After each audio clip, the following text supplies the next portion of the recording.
Local history, local culture, local events, your community. This is the Joe Kelly Show.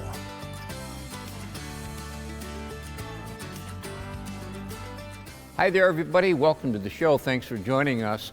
We are at 1608 Genesee Street, home of the Oneida County History Center, and we're going to be showing you how the History Center is all decked out for the Christmas holidays. We're going to show you some new paintings and photographs that have been added to the collection down here.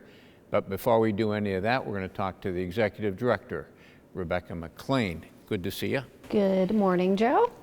Thanks for having us in. Wow, you have really got a display. We're going to be talking to Joanne Gerace, who created this display in the next segment. But what a nice job of Nutcracker displaying this. Palooza. Yeah. It's great. Yeah. This is going to be open to the public until when? Until January 13th, so a couple weeks after Christmas. Then we have to reclaim our stage Yeah. for our public program series. Well, not only the stage, but you've got the Nutcrackers in display cases and around the building here. We'll talk about that more with Joanne. You've got a train exhibit coming in too, do you not? We do. So they call themselves Fun Track, or the Frankfurt United and Track Model Railroad Club. Hopefully I got that right. But they've been coming for, I think, more than 25 years to the History Center the week after Christmas.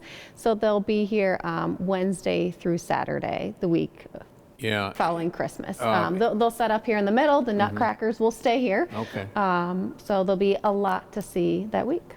And the train model railway, does that attract big crowds? Yes, that usually brings in a couple hundred people every year. And it's a little bit different every year. We never know quite how the group's going to set up, if they've gotten new pieces. Yeah.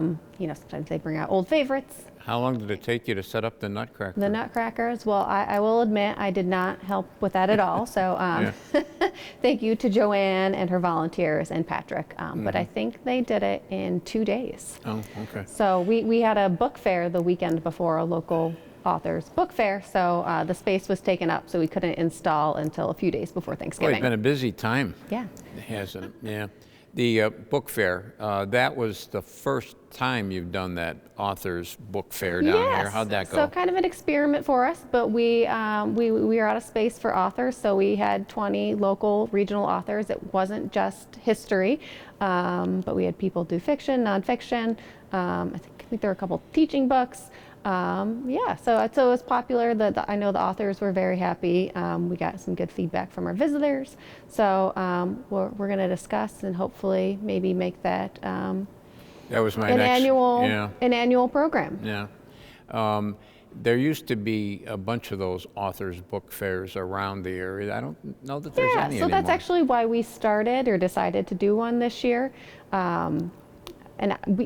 I don't want to take credit. Cheryl Pula, and I think yourself, maybe you brought Cheryl's idea to us, but we wanted to fill that void, and it's something that local authors and people wanted. So good. The times for people coming down here for any of this, for the Nutcracker or for the train exhibit, would be when? Sure. Our daily hours are Tuesday through Saturday from 10 to 4, so you can come in anytime. We are closed the day after Christmas, so don't come that day. Okay. That should be on our website and on Google if you check there. The website is what? OneidaCountyHistory.org. And that's a new website, is it? Yeah, not? so actually at the end of October we finally launched our new website. It was developed, hand-coded by Una Web Solutions, so a local computer, I think SUNY Poly grad and computer science programmer. So a lot of the same content, a lot of the original content is still there, and then we added a couple new pages, and we have plans in 2024 to add even more content. What kind of content are you thinking about? So we added, we added a calendar. We want to add more information about our collections. We have a couple of resources for teachers and educators that we'd like to add there. And then we almost have a virtual historical Hall of Fame completed. There's just a few little kinks that we have to work out before we link that up. Now, the virtual Hall of Fame would be what? Basically, so if you come to our historical Hall of Fame gallery here, you get portraits of the inductees, short descriptions, and then there's a bio book.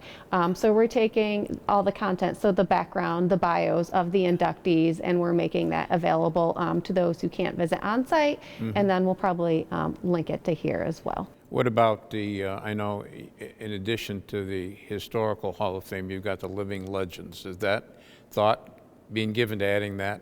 Eventually, but I'd have to count. I know there were more than 100 Hall of Fame inductees, and it took a summer intern 10 weeks to complete that. So eventually, yes, it'll kind of depend on our schedule and how other projects are going. You're required by your bylaws, if I recall correctly, to have an annual meeting, and Yes. Your annual meeting was this past week. How'd that go?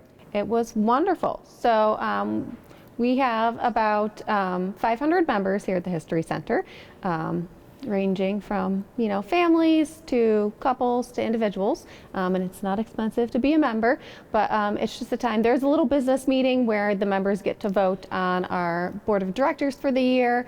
We didn't have any changes to our bylaws, so we didn't have to do that. And then after that, it's just a party, so an opportunity for members to meet one another. We have some refreshments, food, drink, things like that. So a holiday party as well. So a lot of fun. What does it cost to be a member? So it's just $40 a year to be for an individual member and $70 for a family. And you get the newsletter, which I have. You get in a my hand newsletter here. 6 times a year. You get a discount in our bookstore, free access to our research library, and then discounts when we do workshops, special events, things like that. Good. Good luck in the new year, too. Thank you, Joe. Okay. Appreciate When it. we come back, we're going to be talking to Joanne Gerace, the person that's responsible for all this and more. Short break, right back.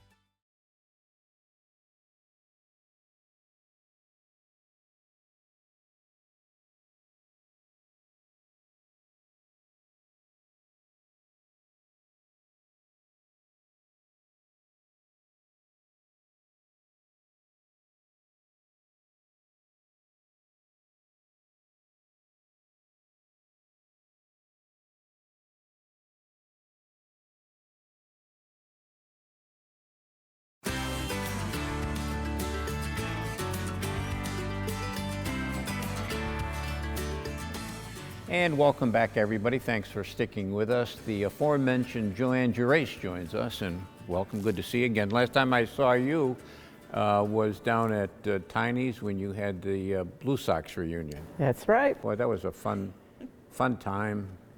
Good memories. Absolutely. And I got to tell the story, which I love telling, about Roger Kahn's book and how he got the title for the book, Good Enough to Dream, from you. Let's talk about the Nutcrackers. This is an incredible display. I mean, just really incredible. You have to see it. I mean, I've been to Tiny's. I've seen that. It didn't seem this big to me. I mean, here you've got the stage. You've got over here in these display cases and that display case. How many? Well, I think they multiplied when they got here, but there does seem to be more here than at the restaurant. Yeah. But there are over 650.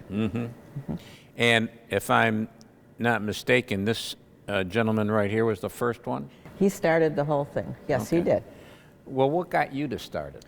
Well, when I got Tiny's, and in the second year that I had the business, we expanded.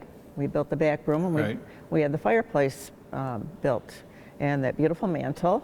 And I wanted something to put on the mantle, so I bought him and I put him up there, and he looked great, and he looked so good that I wanted to put another toy soldier with him. which is what I was all, in tradition. I wanted the toy soldiers. So that's what started the whole thing, the toy soldiers. And up in the back row of here, you'll see all toy soldiers back there. They're all, and that's what I began with, the toy soldiers. And then it grew into more non-traditional nutcrackers. And then you'll see here a lot of non-traditional ones, including sports figures and Santa Clauses and all kinds. I see Elvis. I see, and I noticed you're a big New York Yankee fan, and I noticed Yankees, at least one or two Yankee nutcrackers. Just right? a couple of them. Yeah. This is kind of a crass question to ask, but I'll ask it anyway. Any idea of the amount of value that we're looking at here? Well, I'm sure it's in the thousands somewhere. I never really put a price tag on anything. I never even thought about that, but people have asked me that, and to me they're just a personal collection. But I'm sure that they're worth a few thousand. Well, I think you're underestimating there a little bit, but the first one, do you remember this? So this would have been in Around 1994. Okay. And when you got that first one in 1994, do you remember where you got it? I don't remember where I got it, but I remember he was about $12. And the tradition caught on down at Tiny's, and that probably put you under a little pressure every year to add to it, right? Well, I thought when I had 125, I was bragging, and then it grew to 250, and then it just continued to get larger and larger. And the wonderful thing about it is that people started to come in and just see these nutcrackers, and it just expanded and expanded to a point where families now started coming in, and it just started to be a tradition. And people were coming in every year with their families, grandmothers and aunts and uncles and mothers, fathers. I mean, it was a tradition, come in and eat and see the nutcrackers. While you were saying that, I was thinking about another tradition that used to be around here, and that was the Trinkus Christmas decorations. I think this is comparable to that. I mean, the same thing, families would come up there to see those every year, and Andy Trinkus would add to it.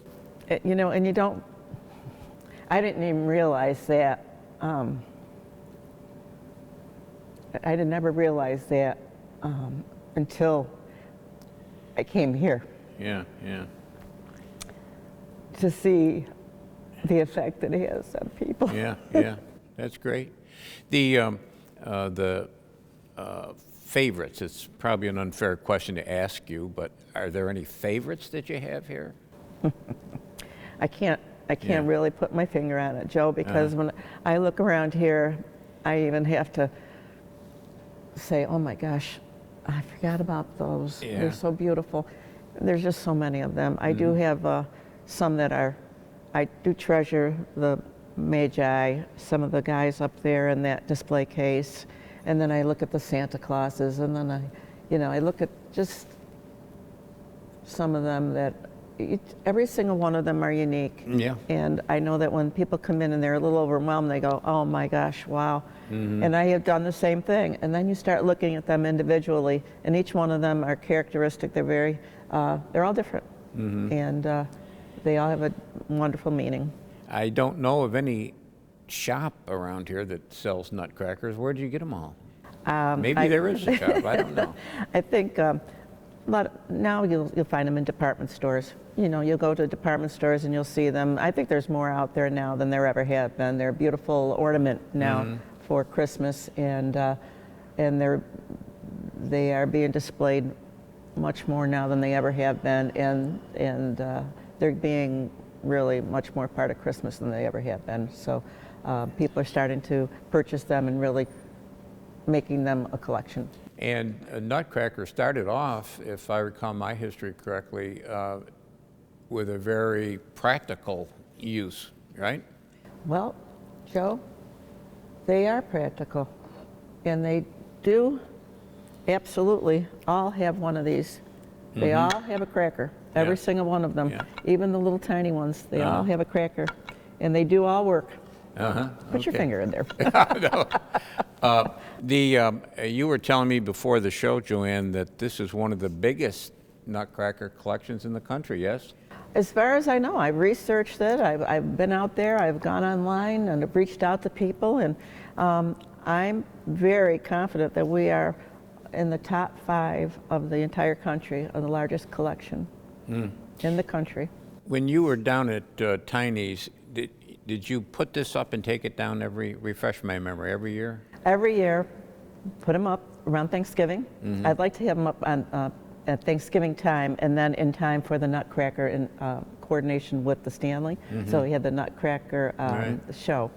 And yep, put them up, take them down every year. And then it got to be such a large collection that some of them remained up all year long. Oh, geez, yeah. One of the nice things about having them here is this is a bigger spot than you had down at Tiny, so they can be displayed very nicely down here. They're displayed so well here. When I made the decision to sell Tiny's, and the History Center, Patrick got in touch with me and said, if you're looking for a place to display the Nutcrackers, please keep the History Center in mind. And I said, well, okay, I will do that. And then this past summer, I gave Patrick a call. I said, can I come down here and take a look? And when I got down here, I just said, okay. I said, we'll be down here with the Nutcrackers. Yeah. And we put them up, and it could not be a better place in this whole area to have the Nutcrackers displayed than here at the Oneida County History Center. I agree with you. You mentioned that you're going to be retiring from Tiny's. Are you going to retire? You look too young to be retired completely. Oh, Joe, aren't you wonderful? But I remember the year you were the years you were GM of the Utica Blue Sox, and boy, that's going back a ways. Got any future plans in mind? My future plans are to just really relax, to not have to worry too much anymore. Yeah. I think that's going to be the biggest thing, to maybe wake up in the morning and put my feet on the ground and just do whatever I want to do. Good for you. Congratulations, and congratulations on this wonderful exhibit. And this is going to be up for a while. People can come down here and see this marvelous. I didn't, I've been in Tiny's. I've seen the Nutcrackers, but they look so much bigger down here. Isn't it wonderful Yeah. here? It's wonderful being here at the History Center. Maybe it's the way they're displayed. Maybe there's more room to them. But anyway, congratulations, and thanks for coming down. Appreciate Joe. it. When we come back, we're going to be talking to Patrick Reynolds, who's in charge of the programming down here at the Oneida County History Center, and we're going to be talking about some new additions. Short break, right back.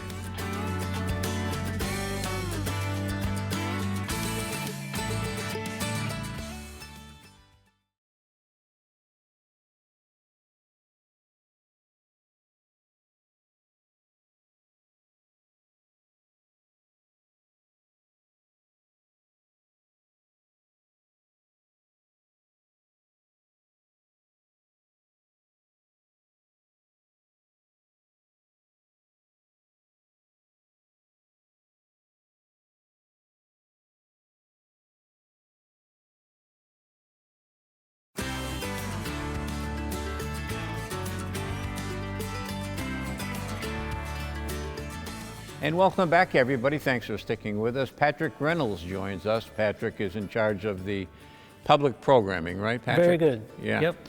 And I mentioned to Rebecca earlier in the show what a busy time it is right now at the Oneida County History Center, yes? Yeah, it's been a busy holiday season, and we're hoping it continues on throughout the new year. Yeah. And we're sitting in front of a painting that's on loan to the History Center. And I remember that scene pretty well. Helen Hoffman down by the bank, Columbia Street, in her little shack. Yeah, it's interesting. So I'm not from here, but I only heard of Helen Hoffman sort of in a mythical way, that she was this person and perhaps a millionaire. And in the process of putting together the Saturday Globe exhibit, we were approached by one of our members, Ruth Wolf, from associated with Wolf News Service. Right. And her husband had this painting, which was done by a local artist. So she loaned it to us for a couple months. And Nice. we thought it would be great for people to see, because she was sort of known in the community. I mean, she was gone from a long time ago, but she was a big fixture in Utica. Well, she really was, and she was a public fixture because she sat outside in that shack, I think every day, and sold newspapers, magazines. She was a big customer of Wolf News Service, and I'd heard the same thing, that she dressed, I don't know, what would you call it, shabbily, and Well, it's cold. yeah, yeah. But people thought she was, or a lot of people thought she was kind of downtrodden. But in fact, I heard that she was a millionaire. So We don't know if it's all true, but in a way, she was ahead of her time, because she had drive-up service, right? Yeah, She started in you're the right. 1920s. Yeah. You could literally drive up in your car, and she would hand you your newspaper. They've got the Vernon Downs numbers if you were looking for the bookie stuff. yeah, yeah. And I was always amazed by the shack she had here. You know, at night when she'd go home, she lived up on the Parkway. At night when she'd go home, she'd kind of board that up and come back and do it again the next day. Who painted this? His name, I have to cheat a little bit, Richard Jonquil. He actually, he had he sold tires in Yorkville, had a business and car repair a little bit. And I haven't found a lot about him yet, but he also did some scenes of Utica architecture. In this case, in 1999, he did Helen. And this portrays her from 1960? About 1960, so I know that there was trouble. I'm not sure if she had a permit to put this little... No, she just put the shack up. So she was sort of skirting by the codes, Yeah. if you would. Yeah. And when they started remodeling, doing some renovations downtown, they moved her across the street. You might remember. Yep, that's correct. I remember her in her shack when it was on the north side of Columbia Street, up against the what was then Marine Midland Bank. And I think it was during the Caruso administration that there were some complaints, traffic complaints, because, as you said, people would pull up and she'd have the service in the car. My notes say it was 69 was when they moved her. All right. Right. And so what she did was, finally they got her out of there. She put up a fight. They got her out of there. She just moved across the street and continued on for a while. Yeah. The problem, I guess, is I'm trying to recall what it was. There was a traffic congestion that was being caused that a lot of people didn't like. The other paintings that you have here, new, and are now part of the collection here, are Henry DeSpirito. Henry DeSpirito, yes. We have two paintings that were donated by her daughters, and who are still around. Yeah. And they depict Mr. DeSpirito earlier in his life, and they were done by two local artists associated with both the WPA, Works Progress Administration, which DeSpirito used to teach, but also the Munson Williams Institute as well. They were students of his or people who worked down there. So we're happy to have those as a local collector. He was very well known, stone, you know, he was known as a stonemason or stone carver. Are there any of his works here, do you know of, Patrick? DeSpirito, not of his own, no, no. I can't think of any either. The collection at the History Center, not all of it is on display. A lot of it is in storage and gets rotated out. Talk about that.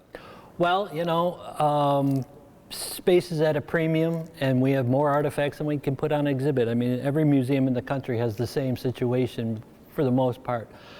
So what we do is make an attempt to rotate some of either a topical thing, timely, or something like the Saturday Globe. It's really a national story that needed to get out, and we have the greatest collection of the Saturday Globe, you know. So I was happy to get that out as well. Yeah, I was gonna mention the Saturday Globe exhibit. We're sitting in the midst of it.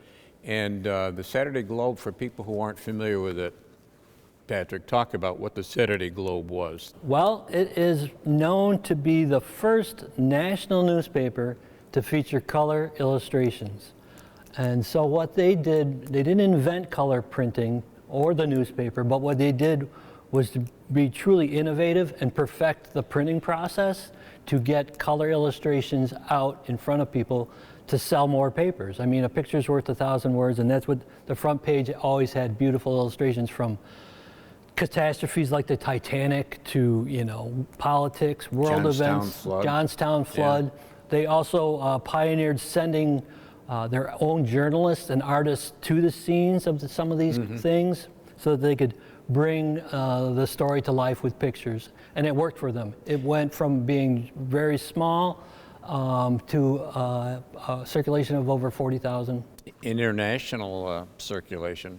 Supposedly the Queen Elizabeth got a copy every day, and went out on the newspaper, had local editions in Chicago, California. How long is this exhibit going to be up, the Saturday Globe? It'll be up for quite a few months, at least the next 3 months. We kind of keep them up until we can replace them with something better. Okay. And then we're kind of moving through the whole exhibit gallery and sprucing things up for you. Good. All right, busy time here. Thanks, Patrick. Very Appreciate good. it. Thank you, Joe. That's going to do it for us this week. We'll do it all again next week. Don't forget CNYhomepage.com. There's a lot of good stuff there. Until next time, take care of yourself, everybody.